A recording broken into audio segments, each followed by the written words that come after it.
time when any work is being done on this firearm, is there any live ammunition present in my work area or even in my shop? It is all locked away in a vault. Charles Cowart's FTT 210 customization and woodworking week 6, week 3 of the Muzzleloader Lab. Today's date is February 12th, 2025. For this assignment, we'll be using pages 21 through 26 of the Muzzleloader Lab 2nd edition book. The purpose of this video is to go over the inletting of the trigger assembly process, the trigger guard process, and then we'll go into shaping the back half of the muzzle loader where we did the inletting for the butt plate and toe plate, all the way up to the area where we inletted for the muzzle as well as the lock assembly.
So we got the trigger assembly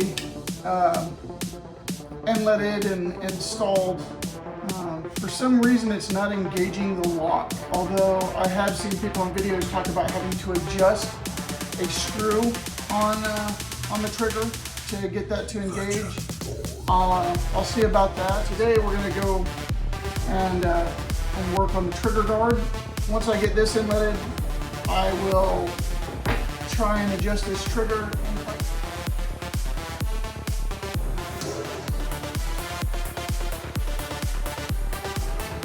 So I'm just getting a rough idea of how much I'm going to have to take off. From this side it looks pretty good, but on this end, I mean, I've got quite a bit of inletting I'm going to have to do.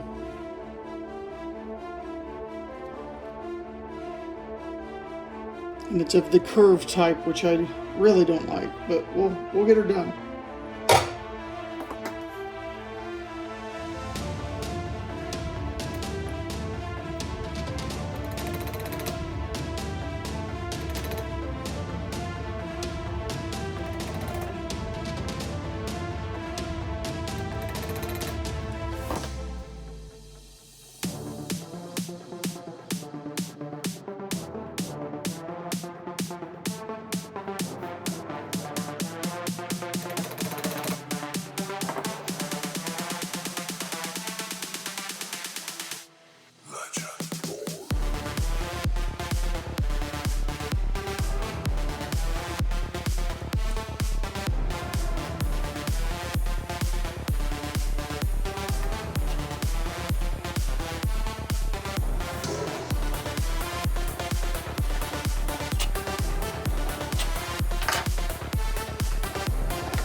So I would like to show what's going on here. This fits nicely, but look how this thing's, it's crooked. It's all the way over here. So there's going to be some kind of forcing of the metal over to like that, which kind of makes this interesting. This is not the way I think it's intended to be. But yeah, this thing's definitely, it's not straight at all. And we'll have to see how this works out.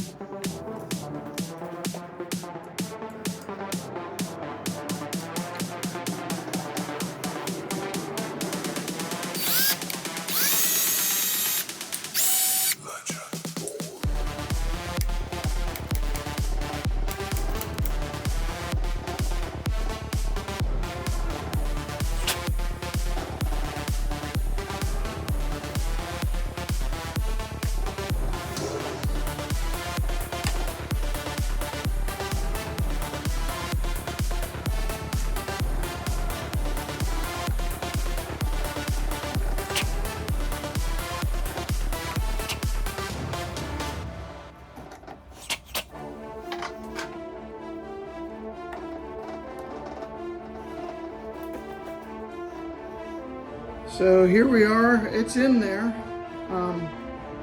Like I said, the way it was designed, so this is not straight. And it's not only not straight, but it almost twists. Well, it actually doesn't almost, it actually twists as you go down this. So, what I've done is put this in at a little bit, this screw in at a little bit of an angle, hoping to kind of cause this twist to be a little less pronounced. To give you an idea, you put the edge on this side, you've got basically to the edge of this screw hanging out. That's how much of an angle this thing was made at.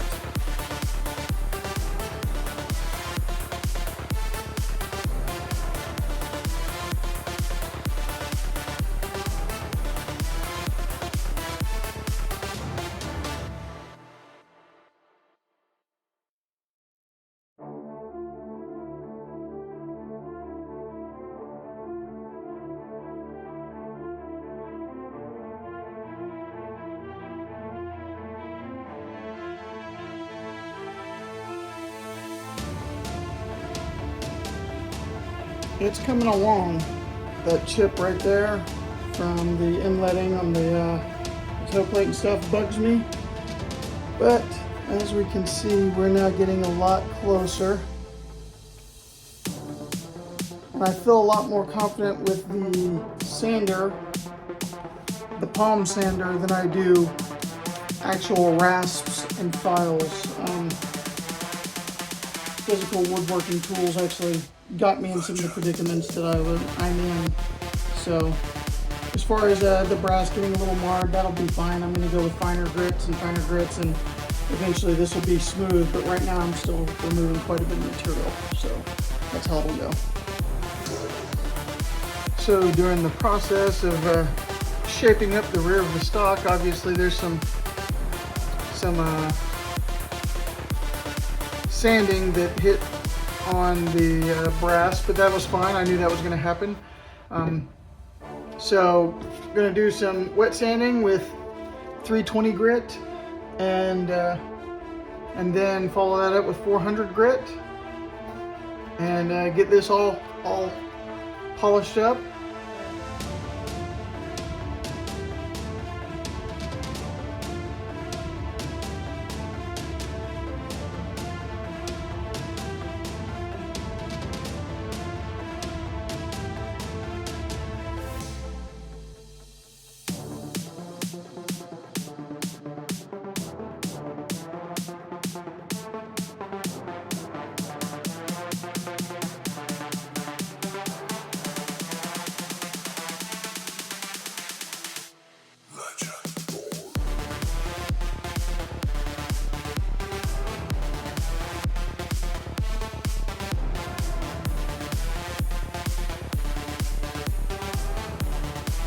So here we go.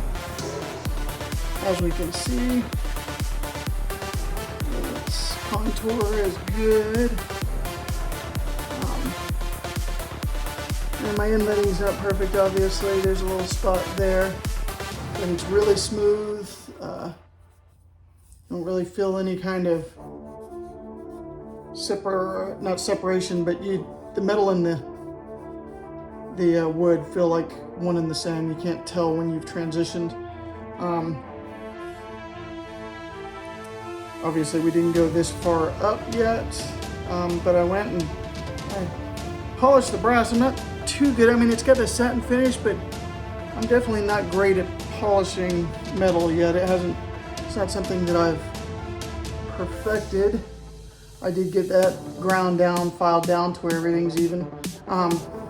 The brass, I saw someone did a treatment on their brass, the hardened look that you see on the lock, and I really liked how that looked. That's probably going to be my long-term goal for this. So that's oh, here. So seeing it function. So everything's working. Fun times. I'm enjoying this so far. We'll see where it goes from here.